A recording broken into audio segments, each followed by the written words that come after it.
Good morning to all my medical students. How is your study going? Preparation अच्छी चल रही है? अच्छी चल रही होगी. ठीक है, तो आज हम स्टार्ट करते हैं कि कैसे हमारे इवोल्यूशन में लाइफ फॉर्म्स में तो थ्योरी कैसे बनी. इससे पहले जो हम लोगों ने पढ़ लिया था ओपरीन एंड हार्लन की एक्सपेरिमेंट को जाना, देन वहाँ से हमें ये पता चला कि जो भी लाइफ फॉर्म है एक नॉन लिविंग एग्जिस्टिंग सेल से नहीं बनी है. वो किससे बनी है? हमारी ऑर्गेनिक एक मॉलिक्यूल्स थी, उससे हमारी मतलब एग्जिस्टिंग मॉलिक्यूल से ही एक लिविंग सेल का फॉर्मेशन हुआ. तो हम देखते हैं क्या होता है. तो जो भी हमारे रिलीजियस जो भी एक लिटरेचर ये बताती थी वो थ्योरी ऑफ स्पेशल क्रिएशन. इस थ्योरी का ये कहना होता है कि इसमें 3 कोनेशंस दिए गए थे. कोनोटेशंस, उसका कहना सबसे पहला कि जितने भी लिविंग ऑर्गेनिज्म है या आपके स्पीसीज या टाइप्स हो गए जो भी हम आज देखते हैं, ठीक है, उसको बनाया गया है. दूसरा ये कहना है कि जो भी हमारे डाइवर्सिटी है वो हमेशा से क्या थे? सेम ही थे जब से वो क्रिएट हुए हैं, एंड वो फ्यूचर में भी कैसे रहेंगे? ऐसे ही रहेंगे. तीसरा ये कोनोटेशन है. एंड थर्ड कोनोटेशन ये है कि जो अर्थ है हमारा वो एटलीस्ट हमारा 4000 साल पुराना है. तो ये सारे आइडियाज़ को काफ़ी ज़्यादा क्या किया गया? स्ट्रांगली इसे चैलेंज किया गया. कब? जब हमारा 19th सेंचुरी आया. मतलब कि जैसे हमारा साइंटिफिक फील्ड में क्या हो रही थी? इवोल्यूशन हो रही थी. मतलब ह्यूमंस का तो इवोल्यूशन हुआ ही हुआ, लेकिन साइंस का भी जब हमारा क्या हुआ? इवोल्यूशन हुआ, then it came into action.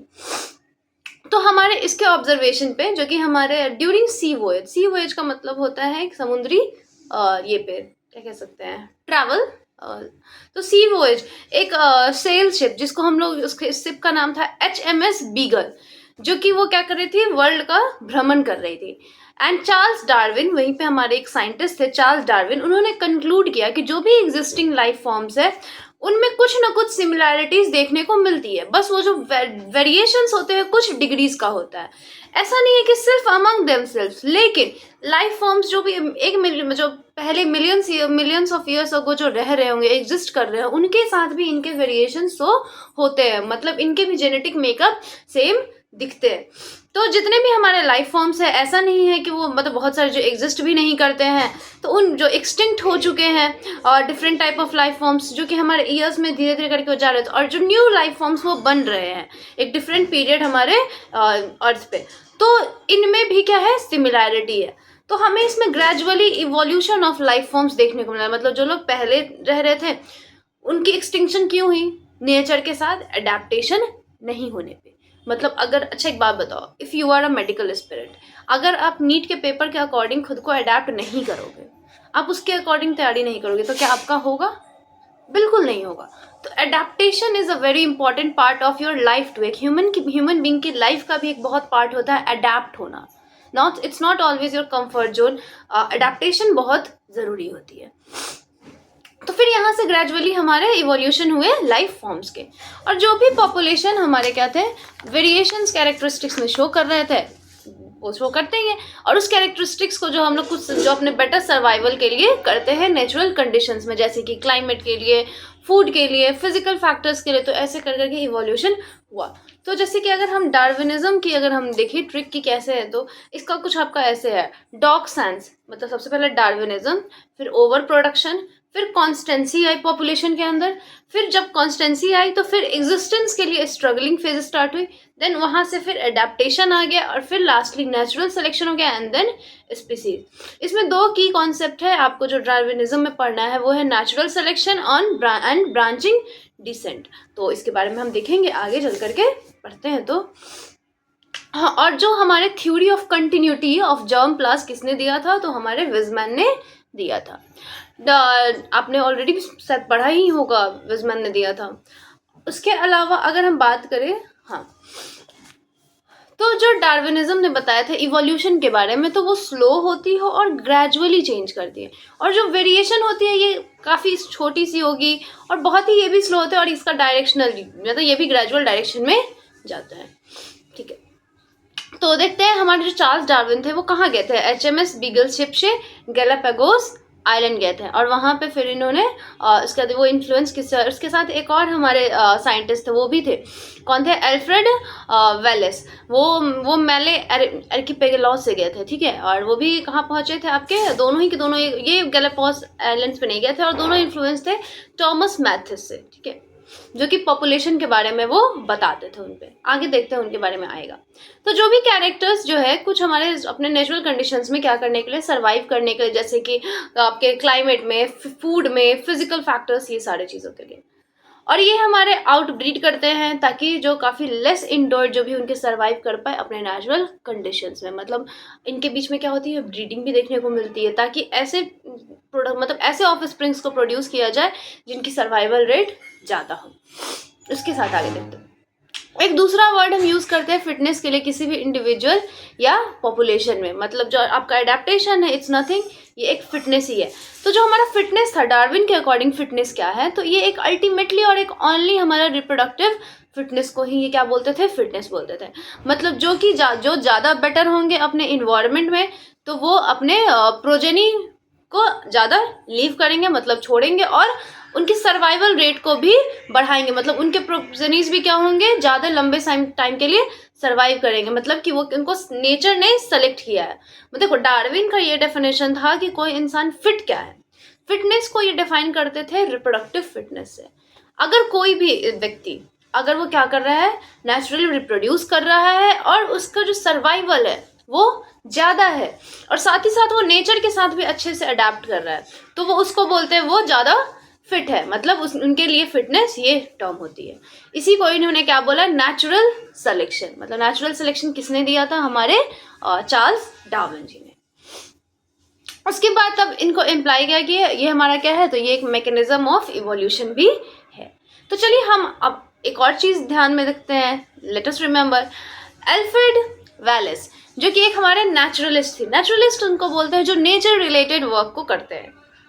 मतलब बॉटनी इनका इंटरेस्ट होता है, और उसके अंदर बॉटनी के बाद फिर ना ये एनिमल्स, डेटिंग, ये सब के बारे में भी पढ़ते हैं। जो कि वर्क कर रहे थे कहाँ पे, मैले एरिपेगलो में। जो कि एकदम सिमिलर इनका भी कंक्लूजन आया अराउंड सेम टाइम। कि इस कोर्स ऑफ टाइम में क्या हुआ, एक न्यू टाइप ऑफ ऑर्गेनिज्म को इन्होंने देखा जो कि हमारे एग्जिस्ट कर रहे थे प्रीवियस लाइफ फॉर्म। मतलब प्रीवियस लाइफ फॉर्म से वो कुछ कॉमन सिमिलैरिटीज वो लोग शेयर कर रहे थे, और उनके कुछ कॉमन एंसेस्टर्स भी मिल रहे थे। ये एंसेस्टर्स उस डिफरेंट पीरियड ऑफ टाइम में हिस्ट्री के प्रेजेंट है अर्थ पे। जैसे कि ये बताया इन्होंने क्या, इपॉक्स पीरियड एंड एराज, इसके बारे में। और जो जियोलॉजिकल जैसी हिस्ट्री अर्थ की जब काफ़ी क्लोजली कोरिलेट किया गया बायोलॉजिकल हिस्ट्री ऑफ अर्थ से, तो कुछ कॉमन हमें परमिसिबल कंक्लूजन देखने को मिला कि अर्थ जो है हमारा बहुत ही पुराना है। नॉट थाउजेंड ऑफ ईयर्स, लेकिन बिलियंस ऑफ ईयर्स ओल्ड, जिसको हम लोग क्या बोल रहे हैं, 4.5 बिलियन ईयर्स पहले। मतलब जो कि कोनोटेशंस थे, क्या बताते थे कि जो अर्थ है वो 4000 साल पुराना है, 4000 साल पुराना होगा, बिल्कुल नहीं। तो बाद में पता चला कि नहीं, अर्थ मिलियंस नहीं है, 1000 भी नहीं है, वो डायरेक्ट बिलियन ईयर्स अगो है। तो यहाँ से एक कंक्लूजन निकलता है कि जो भी 3 कोनोटेशंस थे वो क्या हुए, उन्होंने गलत प्रूफ किया और बताया कि नहीं, ऐसा ऐसा नहीं होता है। तो ये आपका रहा किसका, चार्ल्स डार्विन जी ने ये बताया इवोल्यूशन ऑफ लाइफ फॉर्म्स के बारे में। फिर हमारे अल्फ्रेड वेलेस ने बताया। अब देखते हैं कि एविडेंसेस क्या है हमारे इवोल्यूशन के। मतलब आपके एनसीईआरटी के ही ये टॉपिक है, we are going through NCERT only. तो आपके एविडेंसेस क्या है इवोल्यूशन के लिए। तो सबसे पहले एविडेंस जो इवोल्यूशन के लिए जो आपके लाइफ फॉर्म्स में होते हैं, ये हमारे अर्थ पे ये कब आए हैं, तो फॉर मेनी क्वार्टर्स, मतलब बहुत बार आते हैं फिर चले जाते हैं, इस टाइप के इवोल्यूशन। जैसे कि फॉसिल्स जो है आज भी वो प्रेजेंट है, जो कि हार्ड पार्ट से हमारे लाइफ फॉर्म्स का, जो कि रॉक्स के अंदर पाए जाते हैं। And which rocks it is found in, metamorphic rocks. जो रॉक्स हमारे क्या करते हैं, इसको सेडिमेंट बनाता है, और एक क्रॉस सेक्शन, मतलब इसी के अंदर वो जा करके क्या हो जाते हैं, सारे दब जाते हैं, उनका सेडिमेंट वहीं पे। और अर्थ क्रस्ट का जब लाइक डेटिंग की जाती है, इनकी फॉसिल डेटिंग, तब वहाँ पे हमें मिल जाता है। तो ये लॉन्ग हिस्ट्री ऑफ अर्थ से ऐसे ही चलते आ रहा है। डिफरेंट एज्ड रॉक सेडिमेंट्स में हमें देखने को मिलेगा अलग अलग लाइफ फॉर्म्स के फॉसिल्स, जो कि बहुत ही पहले मर चुके हैं। कुछ जो होते हैं अपीयर होते हैं मॉडर्न ऑर्गेनिज्म जैसा भी, कोई देखते हैं जो सिमिलैरिटी शो करते हैं, जैसे कि एक एक्सटिंक्ट ऑर्गेनिज्म, जैसे कि डायनासोरस के बारे में कैसे पता चला हमें। तो जो भी स्टडी होती है फॉसिल्स के डिफरेंट सेडिमेंट्री लेयर्स में, वो इंडिकेट करती है कि हमारे जियोलॉजिकल पीरियड जो थे वो एग्जिस्ट करते थे। और इससे हमारी स्टडी ये शो करती है कि जो भी लाइफ फॉर्म्स है वो वैरी हुआ है टाइम टू टाइम, और एक सर्टेन लाइफ फॉर्म जो होती है रिस्ट्रिक्ट होते गई है जैसे ही जियोलॉजिकल टाइम बढ़ते गए। जैसे डायनासोर अब क्यों नहीं पाए जाते हैं, क्या रीजन रह गया। तो इस तरीके से सबसे मेन चीज क्लाइमेट है ना, climate is the must reason, like most important reason. तो इस तरीके से ये चेंज होते हैं। उसके जियोलॉजिकल टाइम स्पैन चेंज हुए। वैसे जो न्यू फॉर्म्स ऑफ लाइफ भी अराइज हुए हमारे डिफरेंट टाइम हिस्ट्री में, ठीक है, हमारे हिस्ट्री ऑफ अर्थ में, और ये सारे को हम लोग क्या बोलते हैं, पैलेंटोलॉजिकल एविडेंस। तो क्या आपको याद है कि how the ages of fossils कैसे हमारी कैलकुलेट की जाती है, और क्या आप इसको रिकलेक्ट कर सकते हैं, जो भी मेथड होती है आपकी रेडियो एक्टिव डेटिंग की, और प्रिंसिपल्स कैसे इसके पीछे जो प्रोसीजर होती है, इसके लिए भी काफ़ी ज़्यादा आपको मतलब हाई क्वालिफिकेशन के साथ जाना होता है। Then you can work in a lab और you can get a good work, and अगर आपको इसमें इंटरेस्ट है, yes you will enjoy the life. अगर जिसको भी इंटरेस्ट होती है तो ये भी फील्ड अच्छा है, ऐसा नहीं है ये बुरा है, ये भी बहुत अच्छी फील्ड है, रिस्पेक्ट भी होती है। ओके सो और हाँ, आपको खुशी भी मिलेगी, लाइक अगर जिसको मतलब पास्ट लाइक जानना है तो उसके लिए ये बहुत अच्छा है। हाँ, बट जो लोग फ्यूचर में जाना चाहते हैं उनके लिए ये फील्ड नहीं है, बिल्कुल नहीं है, आई वोंट रिकमेंड।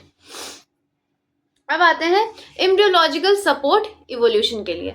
तो एम्ब्रियोलॉजिकल सपोर्ट कैसे हमारे इवोल्यूशन में कैसे, तो इसको प्रपोज किया था हमारे अर्नस्ट हैकेल ने, जो कि किस चीज़ पे बेस्ड थी कि जो भी हम ऑब्जर्वेशन एक सर्टेन फीचर्स के बारे में देखते हैं, जैसे एम्ब्रियोनिक स्टेज के बारे में, जो कि कॉमन होती है पूरी की पूरे वर्टिब्रेट्स में, जैसे कि कॉमन होती है हमारे पूरे वर्टिब्रेट्स में, और जो कि हमारे एडल्ट्स में देखने को नहीं मिलती है। जैसे कि बात करें तो जो एम्ब्रियो जो हमारे वर्टिब्रेट्स के होते हैं इंक्लूडिंग ह्यूमन, वो एक वेस्टिजियल रॉ गिल को गिल स्लिट बनाते हैं बॉडी के अंदर, और जो हेड के जस्ट पीछे होती है, और ये फंक्शनल ऑर्गन होती है सिर्फ हमारे फिश में, लेकिन और किसी भी एडल्ट में ये पाया नहीं जाता। मतलब ह्यूमन एम्ब्रियो के अंदर भी क्या होती है, गिल स्लिट का फॉर्मेशन होता है। लेकिन यही आप जा करके किसी को ऐसे बोल दो, मानेंगे ही नहीं, कैसे हो गया। लेकिन देखो आपकी एनसीईआरटी कहती है ये बात, है ना, human develop row of vestigial gill slit just behind the head, clearly यहाँ लिखा है। बट लेकिन ये एक क्या होती है, फंक्शनल ऑर्गन सिर्फ किस में होती है, फिश में होती है, और जितने भी और अदर ऑर्गेनिज्म उसमें पाया नहीं जाता है। तो इससे प्रपोजल ये हुआ कि जो भी डिसअप्रूव किए कुछ केयरफुल स्टडीज पे परफॉर्म किए हमारे कार्ल एंस्टर ने, जो कि कार्ल एंस्टरवॉन बेयर ने, इन्होंने नोट किया कि जो एम्ब्रियोज होते हैं वो कभी भी ऐसे पास नहीं करते हैं अपने adult stage like other animals. तो फिर कंपैरेटिव एनाटॉमी को देखते हुए और मॉर्फोलॉजी को देखते हुए कुछ डिफरेंसेस लाए गए, मतलब कुछ सिमिलैरिटीज भी देखने को मिले, कुछ डिफरेंसेस भी देखने को मिले हमारे ऑर्गेनिज्म में आज के टाइम में, और जो पहले भी एग्जिस्ट करते थे। एनाटॉमी मतलब कि आपके बॉडी के अंदर की बात, मॉर्फोलॉजी मतलब जो आपके आउटर अपीयरेंस की बात, that is morphology, and the other part is anatomy. Anatomy बहुत ही इंटरेस्टिंग पार्ट होती है, और जब आप ह्यूमन एनाटॉमी पढ़ोगे, फ्लावर की एनाटॉमी तो मुझे वैसे कुछ खास नहीं लगी, ना ही प्लांट की, बट हाँ human anatomy is like my favourite one. Human anatomy बहुत ही इंटरेस्टिंग, मतलब subject is very interesting, not a book, not even recommending a single book like that. आपको पता है ह्यूमन एनाटॉमी मतलब जो आप यहाँ पे इंडिया में जो एमबीबीएस करते हैं बच्चे लोगों को बीडी चौरसिया पढ़ाया जाता है, and B D Chaurasia is a Indian writer. ये मुझे बहुत खुशी होती है, मतलब अभी तक जो भी हम पढ़ते आते हैं ना, सिर्फ ब्रिटेन के, मतलब इंडियन के बारे में कुछ बताया ही नहीं जाता, बहुत कम होती है। अगर कोई फिर मुझे आकर के यहाँ बोलेगा कि नहीं मैम आप गलत पढ़ी हैं, ठीक है भाई मैं गलत पढ़ी हूँ, प्लीज़ मुझे मत बताइए आप। लेकिन हाँ जितना मैंने पढ़ा है, इवन अगर आप इंग्लिश लिटरेचर को उठा के देख लो, आप साइंस को भी देख लो, सर आइजैक न्यूटन तो इंडिया से थे, है ना, अल्बर्ट आइंस्टीन भी इंडिया से ही थे, मे बी हो सकते हैं ना, मुझे नहीं पता होगा शायद। तो यहाँ मतलब आपको नहीं देखना होता। लेकिन जैसे आप एमबीबीएस में एंटर करते हो ना, आपको इंडियन राइटर्स बहुत सारे देखने को मिलेंगे, आपको हर सब्जेक्ट में एक एक इंडियन राइटर्स की बहुत अच्छी अच्छी बुक्स मिलती है, and the way they wrote बहुत अच्छा लिखा होता है उन्होंने, तो वहाँ पे हाँ लगेगा कि हाँ इंडियन राइटर्स भी बहुत अच्छे होते हैं। और नॉवेल्स आज के टाइम प्रेजेंट टाइम में, मैं पास्ट की बात कर रही हूँ। अब आगे देखते हैं। तो जो भी हमारी सिमिलैरिटीज होते हैं हम उसको इंटरप्रेट कैसे करते हैं, तो समझते हैं कि क्या कॉमन है जो हमारे एंसेस्टर्स में शेयर हुए थे और नहीं हुए थे। जैसे एग्जांपल की बात करें, वेल में, बैट में, चीता में और ह्यूमंस में, मतलब जितने भी मैमल्स होते हैं वो सिमिलैरिटी उसमें देखने को मिलता है पैटर्न ऑफ बोन, मतलब 4 लिम्स के जो बोन होते हैं, 4 लिम्स और हैंड लिम्स। 4 लिम्स हाथ को बोला जाता है और हैंड लिम्स पैर को बोला जाता है। तो इनमें जो 4 लिम्स होते हैं वो डिफरेंट फंक्शन करते हैं इस एनिमल्स में, लेकिन उनकी जो एनाटॉमिकल स्ट्रक्चर होती है वो सेम होती है। जैसे कि उसमें हड्डियां वही होगी, humerus, radius, ulna, carpals, metacarpals and phalanges. तो यही सारे उनकी हड्डियां होती है 4 लिम्स में। तो इस एनिमल्स में कह सकते हैं कि स्ट्रक्चर सेम है, डेवलपमेंट के टाइम क्या होते हैं, बस डायरेक्शन इनका एडेप्टेशन का अलग चल जाता है, क्योंकि इनका नीड्स जो होता है डिफरेंट होता है, ठीक है। तो ये हमारा क्या होता है, डाइवर्जेंट इवोल्यूशन कहते हैं। मतलब कि इवोल्यूशन से मतलब सेम ही था, बट जो फंक्शंस था वो कैसे हो रहा है, डाइवर्ज हो रहा है, तो उसको हम लोग क्या बोलते हैं, डाइवर्जेंट इवोल्यूशन। बर्ड्स में भी होता है, जो बर्ड्स के विंग्स होते हैं उसमें भी होते हैं। और ये स्ट्रक्चर्स को हम लोग क्या बोलते हैं, होमोलोगस। होमोलॉजी जो होती है वो इंडिकेट करती है कि जो हमारे एंसेस्ट्री थी वो कॉमन थी। और कुछ अदर एग्जांपल्स है, जैसे कि हमारे वर्टिब्रेट, हार्ट और ब्रेन, ये हमारे हार्ट और ब्रेन्स में भी, ठीक है। उसके बाद प्लांट के पास आते हैं। तो प्लांट में भी जो हमारा थॉर्न और टेंड्रिल्स होता है ना, हमारे बोगनवेलिया और कुकुरबिटा का, ये रिप्रेजेंट करता है होमोलॉजी को।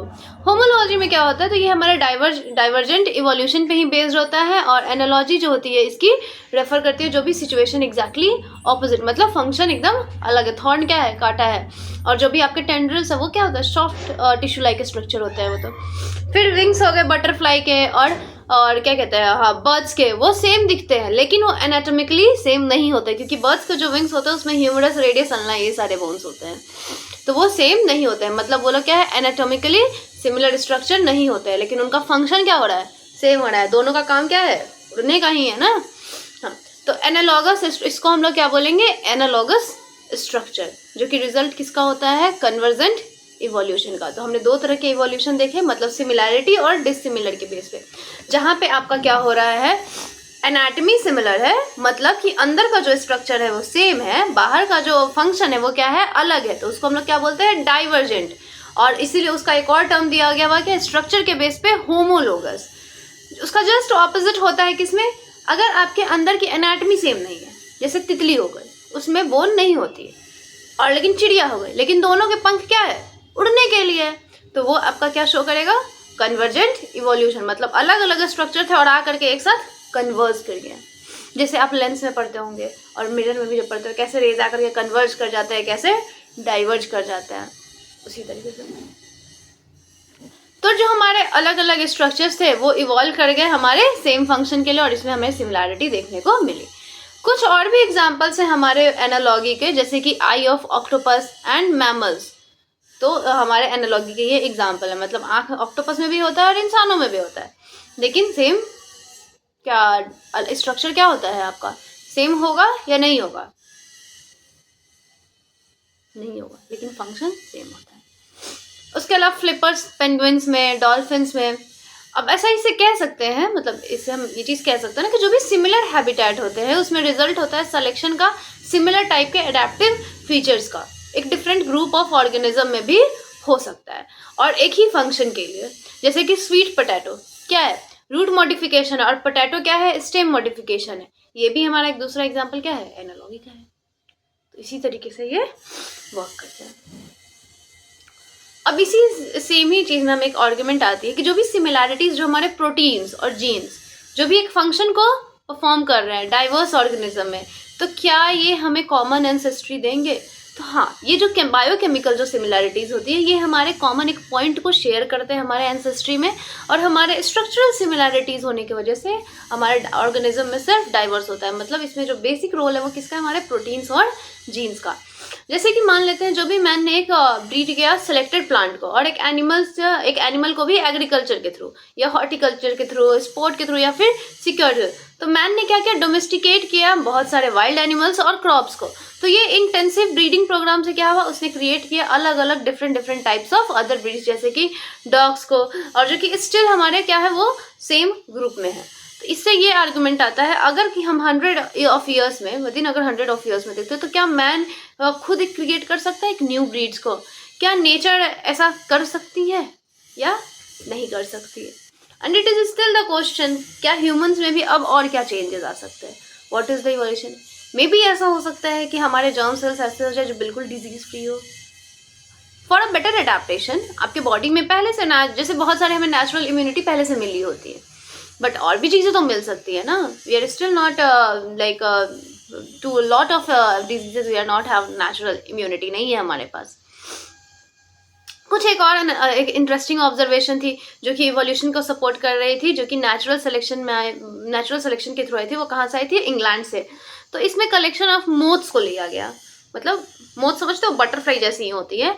1850s में, मतलब व्हाइट मोथ और ब्लैक मोथ के बारे में, जो कि बिफोर इंडस्ट्रियलाइजेशन थी, मतलब वहां पे जब तक इंडस्ट्रीज सेटअप नहीं हुए थे। तो ऐसा देखा गया कि वहां पे ज्यादातर व्हाइट विंग्ड मोथ बहुत सारे रहते थे पेड़ों पे, डार्क विंग्ड या फिर मेलानाइज्ड मोथ्स के कंपैरिजन में।